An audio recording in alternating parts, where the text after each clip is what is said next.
주님이 원하는 것 한 가지라는 제목으로 하나님 말씀 증거합니다. 오늘 말씀 9절은 이렇게 시작하고 있습니다.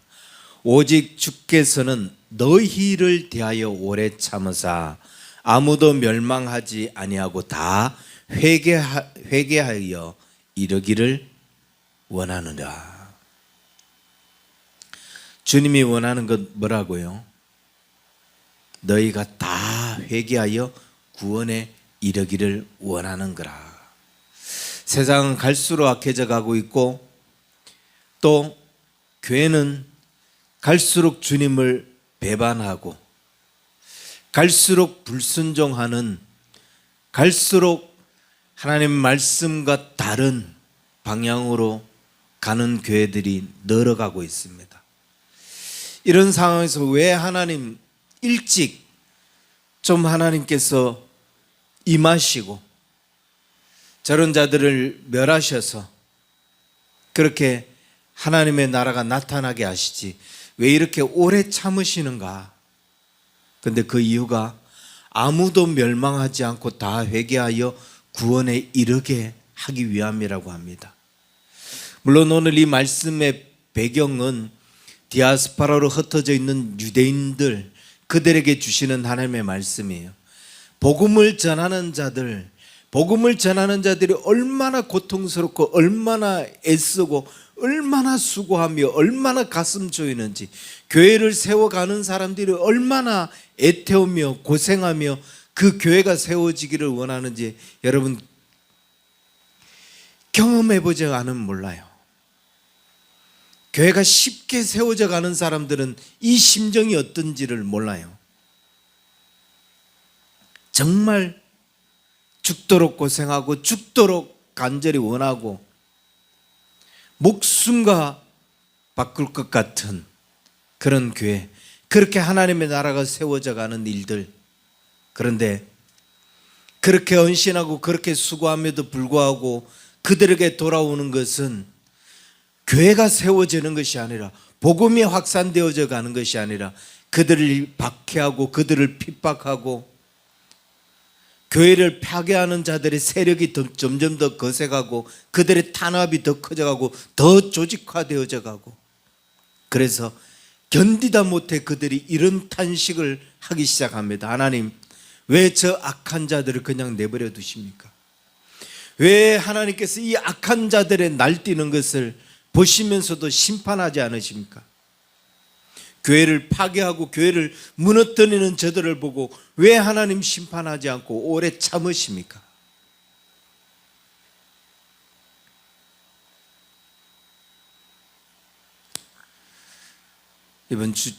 지난주부터 이번 주에 오륜교회에서 이루어진 일 보고 정말 어떻게 세계적인 기도회를 이끌어가면서 하는 교회가 이 정도일 수 있는가? 저는 사실 화가 나다 못해 눈물이 핑 돌았어요.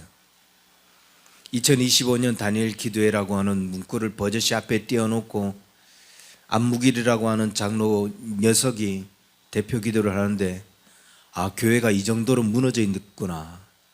그 대표 기도에 뒤에 서 있는 목사가 아멘하고 성도들이 아멘하는데, 아, 이건 맛이 가도록 완전히 갔구나. 이 교회는 소망이 없구나라는 생각마저 들었습니다. 여러분, 명확한 것은 교회는 좌파가 될 수 없어요. 목사는 좌파가 될 수 없습니다. 성경을 부인하지 않는 이상 공산주의를 추종하는 좌파 세력이 될 수 없어요. 그거는 사기꾼이에요. 목사가 좌파라고 하는 것은 종교를 빙자한 사기꾼이에요. 성경을 부정하는 사꾼에 불과합니다. 안무길이 뭐라고 기도하냐면, 우리의 우방인 미국이 보여주는 모습이 심히 염려스럽습니다. 그러면서 제2기 트럼프의 미국은 오직 자국의 이익만 추구하는 나라로 전락하면서 국제 질서까지 어저피는 나라로 전락했다라고 해요. 여러분, 지금 트럼프가 어떤 사람인데요? 그가 총에 맞는 그런 어떤 순간까지 지나가면서 하나님 앞에 그가 온전히 서기 위해서 교회를 무너뜨리는 성경을 파괴하는 세력들과 싸우기 위해서, 그 공산 세력과 싸우기 위해서 트럼프가 얼마나 목숨을 걸고 일들을 추진하고 있는데요. 더 과간인 것은 지난 3년 동안 윤석열 정부가 불법과 불공정으로 국정농단을 자행해 오다가 스스로 일으킨 친위 쿠데타로 국민과 법의 심판을 받게 하시니 감사드립니다. 더 이상 국가의 지도자에 해당하는 엘리트들이 거짓말을 부끄러운 줄 모르고 하는 그런 나라가 되지 않도록 도와주시옵소서. 이 기도에 목사가 아멘하고 성도가 아멘하는 것을 보면서 이미 교회 대부분이 좌경화되어 있구나, 좌파 사상에 빠진 교회구나, 저런 교회가 기도회를 인도할 수 있을까? 처음에는 화가 났는데 곧바로 그 자리에서 기도가 안 하면서 눈물이 핑 돌았어요.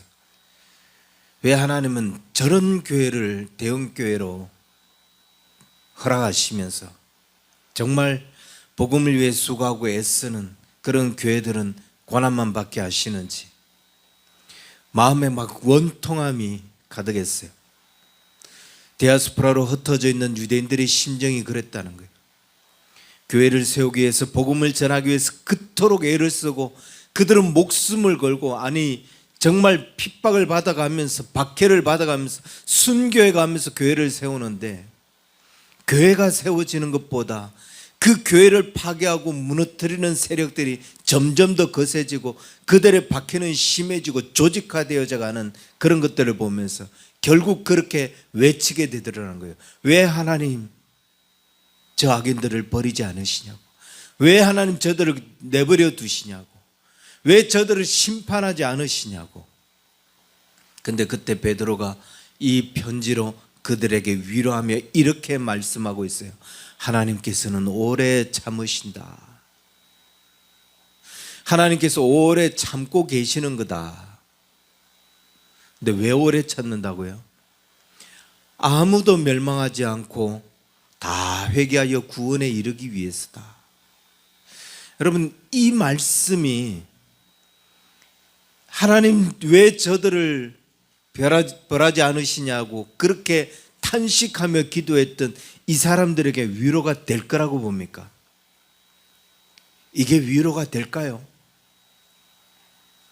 한 사람도 멸망하지 않고 다 구원받기 위해서 하나님께서 오래 참는 거다라고 하는 이 말씀이 그들에게 위로가 되겠는가?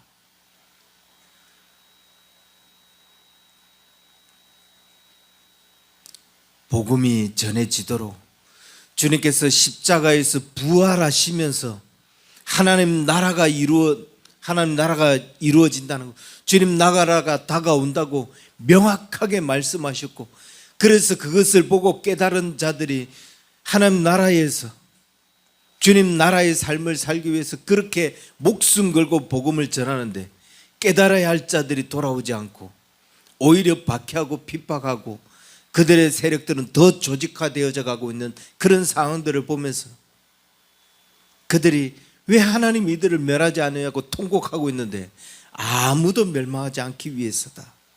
이게 위로가 되겠느냐? 멸망당할 자와 정말 주님이 말씀하시는 그 한 사람이라도 구원받기 위한 그 한 사람의 대상이 누구인지 명확해져야 그것이 조금이라도 위로가 되겠지만, 이런 상황에서 위로가 되겠는가? 도대체 무슨 말씀을 하려고 이렇게 말씀하시는가? 그들이 아마 위로는커녕 베드로의 이 말이 뭔 말인지 이해가 안 되겠는구나, 그렇게 답답해하지 않았을까? 네, 아마 대부분은 이 말씀을 묵상하면서 그렇게 생각할 겁니다. 그 가운데도 이뤄진 영혼이 있을 것이고, 그 가운데도 한 사람이 주님 앞에 회개하고 돌아올 날이 있기 위하여, 한 영혼이라도 더 구원하기 위하여 하나님께서 지금 오래 참으시고 인내하시는 거라고. 근데 제가 이 말씀을 묵상하다가 이게 아니었구나, 하나님의 관심은, 하나님이 침묵하시는 이유는 그 세상 권력이 무너지는 것, 교회를 파괴하는 자들이 어떻게 멸망하는 것, 디아스포라로 흩어져 고통받고 복음을 전하는 자들의 그 기도는 왜 하나님께서 오래 참으시는가? 왜 하나님께서 저들을 무너뜨리지 않으시는가? 그들의 지금 관심은 이들이 어떻게 무너지는지, 그게 그들의 관심이었는데 하나님의 관심은 그게 아니야 하는 거예요. 하나님의 관심은 세상 권력을 가진 자들이 어떻게 무너지고 그들이 어떻게 멸망하고, 하나님은 여기에 관심이 전혀 없으시다는 거예요. 그럼 하나님의 관심은 어디에 있느냐? 완전히 다른 곳에 있었어요.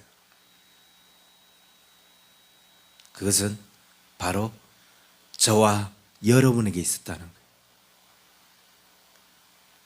하나님, 왜 우리가 이렇게 열심히 복음을 전하는데도 저들의 세력들이 더 거세지면서 우리가 이렇게 핍박하고 박해당해야 합니까? 왜 우리는 이렇게 어려움을 겪어야 합니까? 라고 부르짖고 있는 그 사람에게 주님이 지금 관심이 있다고요. 그 눈물을 흘리는 그 사람에게 하나님의 관심이 있었더라고요.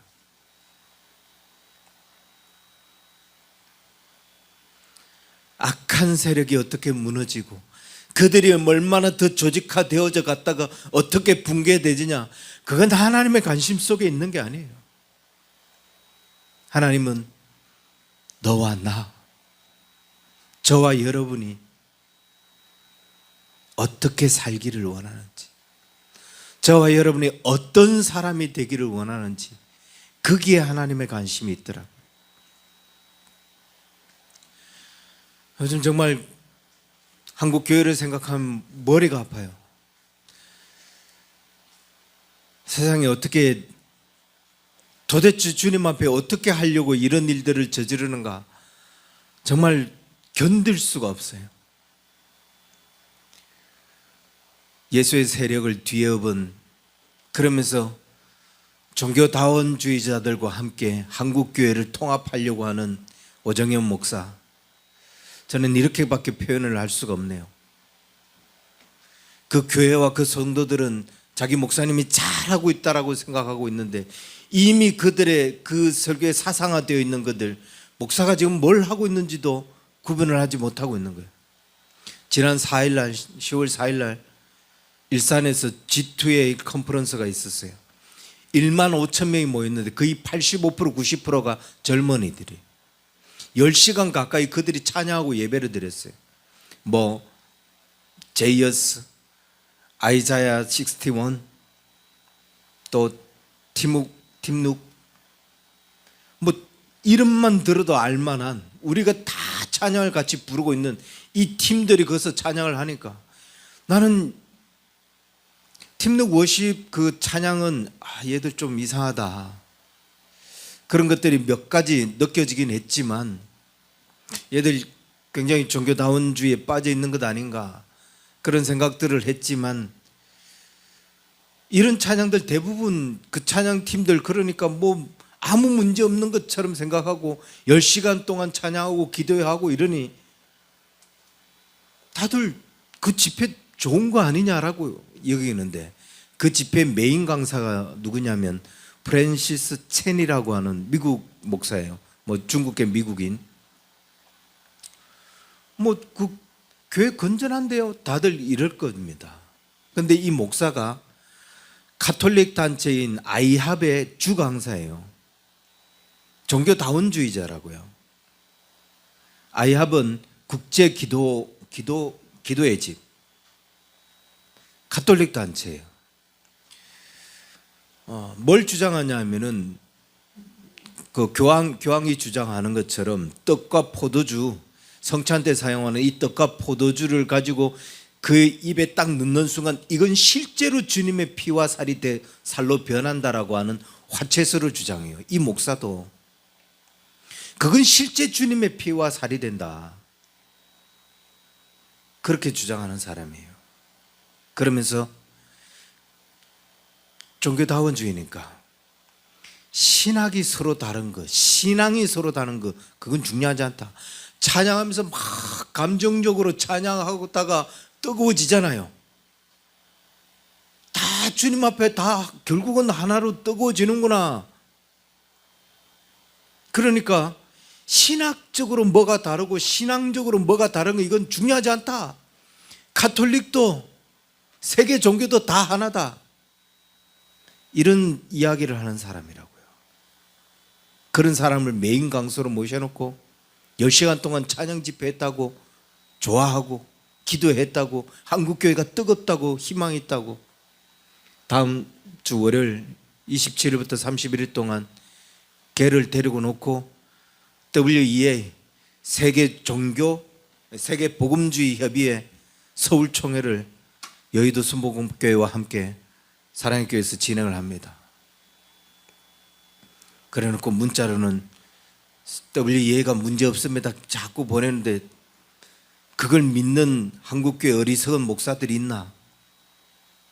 그게 종교다운주의가 아니라는 것을 믿는 사람들이 있겠나 싶지만, 정말 세상은 갈수록 더 악해질 뿐만 아니라 마지막 때가 다가오면 다가올수록 교회들이 무너져요. 교회들이 복음을 던지고 자기들이 지금 무슨 짓을 하고 있는지도 깨닫지 못해요. 그런데 그런 교회들은 점점 더 거대해지고 점점 더 조직화되어지고, 그 뻔뻔함과 그 당당함은 하늘을 찌릅니다. 그리고 그 밑에 있는 성도들은 자기들이 어디로 끌려가고 있는지, 영적으로 어디에 끌려가 있는 양이 되고 있는지도 분별하지 못한 채 그저 끌려가는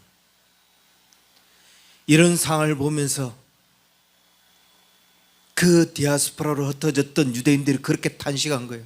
하나님은 어떻게 세상이 이렇게 바뀌어져 가고 있는데도 침묵하시냐고, 어떻게 이렇게 교회를 파괴하고 있는데도 하나님 침묵하고 계시냐고, 왜 저들을 멸망시키지 않으시냐고. 그런데 하나님은 걔들한테 관심 있는 게 아니다. 걔들이 어떻게 조직화되고 얼마나 거세지느냐, 거기에 관심 있는 게 아니다 라고 말씀하고 있는 거예요. 우리는 이런 경험들을 참 많이 합니다. 내 생각과 주님의 생각이 다를 때, 내 생각과 주님의 생각이 다를 때 그때 얼마나 힘든지 몰라요. 그게 주님의 생각이라고 여겼는데, 그게 하나님의 마음이라고, 하나님의 뜻이라고 여겼는데, 이게 하나님의 뜻이 아닌 게 되어졌을 때, 이게 하나님의 뜻이라고 여기고 막 그 일들을 추진해요. 그런데 계속 이게 뜻하는 대로 안 되네요. 왜? 하나님의 뜻이 아니니까. 나는 분명히 이게 하나님의 뜻이라고 생각했는데, 그게 얼마나 힘들겠어요. 이 유대인들이 저들의 그 세력들의 멸망하기를 간절히 원하고, 너무 고통스럽고, 자기들은 순교해 가면서 복음을 전하는데 복음은 확산되지 못하고 그들 밖에는 점점 더 조직화되니까, 하나님 저들을 왜 멸망하지 않으시냐고. 근데 베드로가 나타나서 그거 하나님의 뜻이 아니야.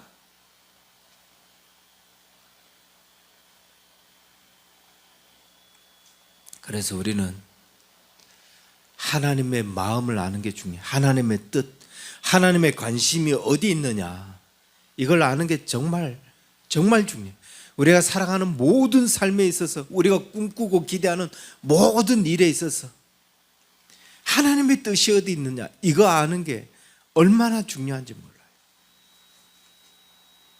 그래야 그 길을 바르게 갈 수 있고, 그래야 하나님 앞에 바르게 살아갈 수 있고, 실수하지 않을 수 있고, 헛된 시간 낭비하지 않을 수 있는 거예요.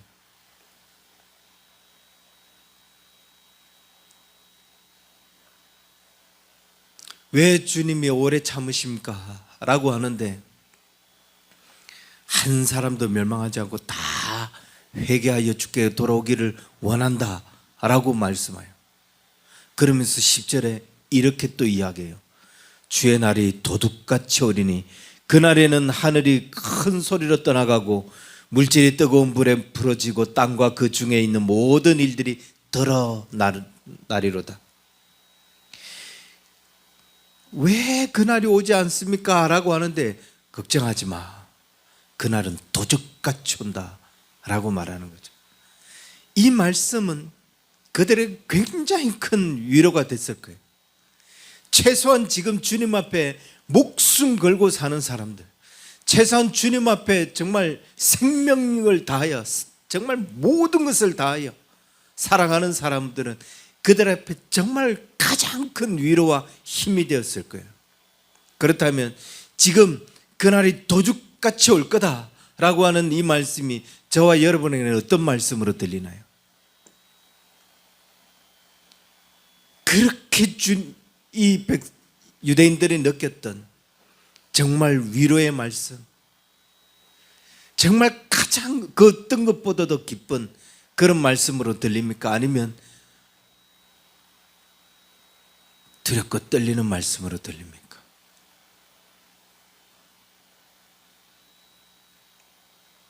저는 이번에 주의 날이 도둑같이 오리라라고 하는 이 말씀이 어떤 의미인지 정말 온몸으로 느꼈어요. 전혀 예측하지 못한 상황에서 무슨 사형 선고나 다름없는 마지막 선포와 다름없는 그런 이야기를 딱 듣고, 아, 이제 내가 이대로 주님 앞에 가는구나, 갈 준비를 해야 되겠구나, 그 생각까지 들었습니다. 그리고 그것까지 준비를 했었어요. 주님 데려가시라고. 나는 주 앞에서 살 만큼 살았고 할 만큼 해봤다고, 빨리 데려가시라고. 나 아무것도 안 하겠다고. 그렇게까지도 기도를 했었어요. 근데 한 5분 지나니까 주님 이래서 안 되고 저래서 안 되고, 내가 왜 지금 가면 안 되고, 온갖 하소연을 주님 앞에 늘어놓았던 기억이 있습니다. 절대로 안 된다고, 살려달라고. 왜냐하면 사실 주님 앞에 지금 가면은 칭찬 듣는 것보다 책망 들을 게 더 많이 떠올라요.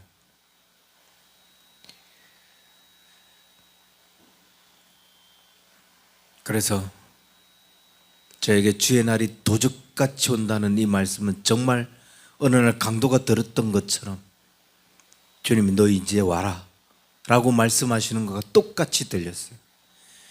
그 유대인들에게 이게 가장 큰 힘이 되고 가장 큰 위로가 되고 가장 기쁨이 되어야 할 이 말씀이 저한테는 정말 도둑같이 오는 날이 되어버렸던, 그래서 더 순종하며 살아야 되겠구나, 더 거룩하게 살아야 되겠구나, 남은 날을 더 최선을 다해야 되겠구나,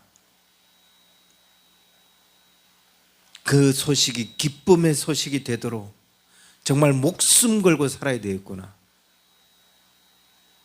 하나님께서 다행히 오진으로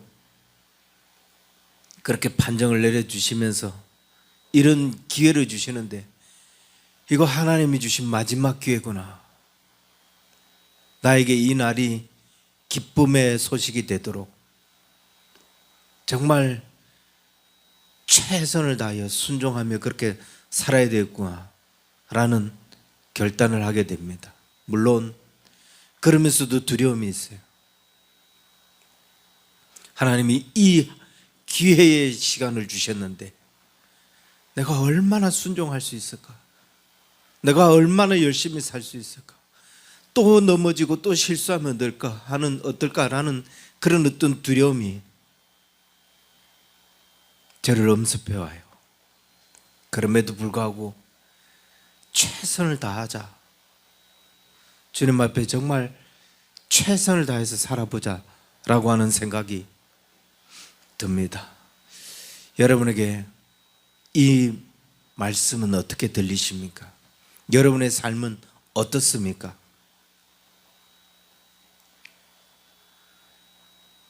여러분 지금 주님 앞에 갈 때도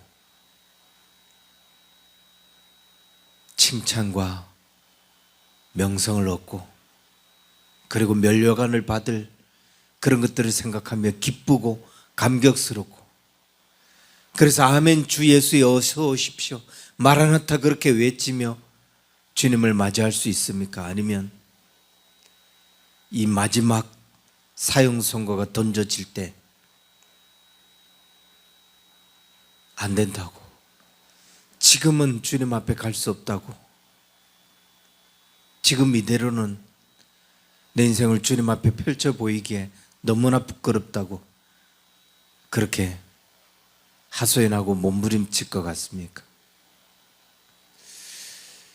최선을 다하는 삶, 정말 우리가 주의 말씀 앞에서 순종하고 더 경건하게 사는 삶을 살아야 된다는 거예요. 그렇다면 주님이, 베드로가 지금 왜 하나님께서 지금 그들을 심판하지 않으시고 이렇게 오래 참으시는지, 결국은 주의 날이 도적같이 오지만 주님께서 왜 이렇게 오래 참으시면서 한 영혼이라도 잃어버리지 않고 회개하여 구원받기 위함이라고 이렇게 말씀하시는지, 주님이 원하는 게 도대체 뭔지를 이야기하면서 그 뒤 말씀을 이어가는데 11절에 이렇게 이야기해요. 이 모든 것이 이렇게 풀어지리니 너희가 어떠한 사람이 되어야 마땅하냐 라고 합니다. 결국 주님은 오신다. 그리고 그날이 도적같이 임하신다. 주님은 한 사람이라도 잃어버리지 않고 다 구원받기를 원하신다. 그러면 주님은 오시는데 너희는 어떤 사람이 되어야 되겠느냐라고 묻는 거예요. 그러면서 11절에 이렇게 이어가죠. 거룩한 행실과 경건함으로 하나님의 날이 임하기를 바라보고 간절히 사모하라. 너희는 어떤 사람이 되라고요? 거룩한 행실과 경건함으로. 너 조금 더 거룩해야 된다. 지금보다도. 너 지금보다 더 경건한 삶을 살아야 된다. 너 지금 경건한 거라고, 넌 지금 거룩하게 살고 있는 거라고 착각하지.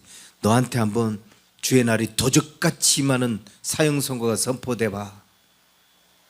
내 자신의 삶을 마치 파노라가 쫙 펼쳐지듯이 보게 되는 그 순간을 한번 네가 경험해 봐. 저는 그거 경험했거든요. 그래서 하나님께서 기도의 시간으로 주셨던 세일의 시간, 그 세일의 시간 동안 기도하는데 내가 어떻게 주님 앞에 서게 될지,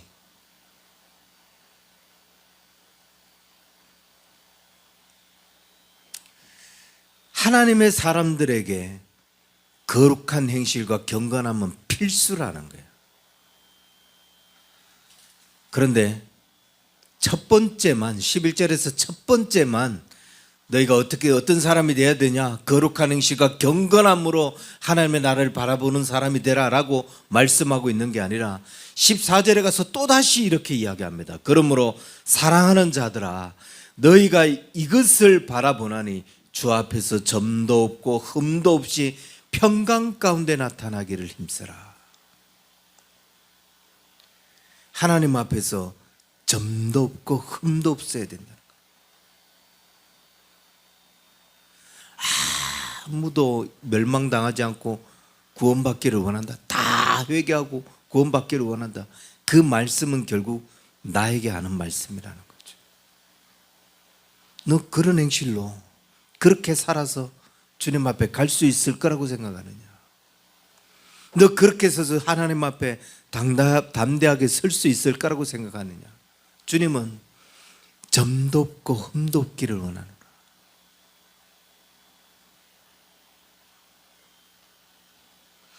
하나님 앞에서 흠이 없는 삶이 되도록, 하나님 앞에서 점 하나의 끄리낌이 없는 그런 모습이 되도록, 그런 거룩한 행실, 그런 경건한 삶. 그래서 하나님이 원하시는 것은 한 가지다. 네가 이 땅에서 얼마나 많은 열매를 맺었고 얼마나 많은 일들을 해놨고 그게 아니야. 주님이 원하시는 것은 네가 얼마나 거룩하게 살았느냐, 얼마나 주의 말씀에 순종하며 살았냐, 얼마나 흠이 없이 살았냐. 주님이 원하시는 것은 딱 한 가지 그거다. 네가 거룩하게 사는 것이다. 네가 흠이 없이 사는 것이다. 하나님 앞에 그런 모습으로 서는 것이다. 그러면서 덤으로 15절에 이렇게 이야기해요. 또 우리 주의 오래 참으심이 구원이 될 줄로 여기라. 지금 당장 너를 데려가면 네가 그 거룩한 행실이 부족하고 네가 그렇게 살지 못했기 때문에 이거 내가 천국을 가는 건지 지옥을 가는 건지 구분이 안 돼서 두려울 텐데, 주님의 오래 참음으로 나에게 기회를 주심으로 더 회개의 시간을 주심으로 말미암아 너 결국은 구원받게 될 줄을 여겨라. 오래 참으심으로 구원이 될 줄 여기라 라는 거죠. 너 결국 구원받게 될 거야. 내 속에 있는 주님이 너를 그렇게 이끌어 갈 거야 라고 말씀하고 있는 거예요.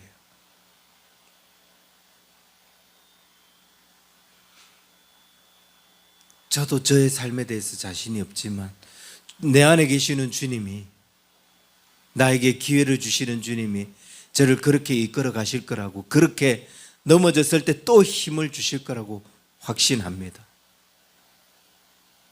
그러면서 우리가 정말 노력해야 될 것, 우리가 정말 힘써야 될 것, 주님이 우리에게 원하는 건 딱 한 가지다. 그건 거룩한 행실과 경건하게 사는 것. 주 앞에서 흠도 없이 점도 없이 그렇게 하나님을 바라보며 살아가는 것. 이게 주님이 원하는 것. 우리가 그것을 기억하고 주님 앞에 거룩하게 살아가는, 다시 한 번 더 거룩하게 살기 위해서 힘쓸 수 있는 저와 여러분 될 수 있기를 주의 이름 간절히 축원합니다. 기도하겠습니다. 하나님 아버지, 우리를 도와주시옵소서. 우리를 붙잡아 주시옵소서. 우리의 연약함을 주님 불쌍히 여겨 주시옵소서. 우리가 더 경건하게 살아야 되는데 그렇지 못했고, 우리가 더 거룩하게 살아가야 되는데 거룩하게 살지 못했습니다. 나약한 우리를 주님 불쌍히 여겨주시고, 주님이 원하시는 것은 우리가 얼마나 수고했고 얼마나 많은 열매를 맺고 얼마나 많은 성과를 거두냐가 아니라 하나님 앞에 어떻게 거룩하게 살아왔는지, 하나님 앞에 어떻게 경건하게 살아왔는지, 그 말씀에 얼마나 순종하며 살아왔는지, 주님이 원하는 것은 이 한 가지라고 하셨는데, 오늘 우리가 주님 앞에 더 순종하는 자들 되게 하시며 더 거룩하게 사는 자들 되어질 수 있도록 어떤 성과를 보고 열매를 맺기 위하여 힘쓰기보다는 거룩하게 살기 위하여 힘쓸 수 있는 우리 언약의 성도들 다 될 수 있도록 축복하여 주옵소서.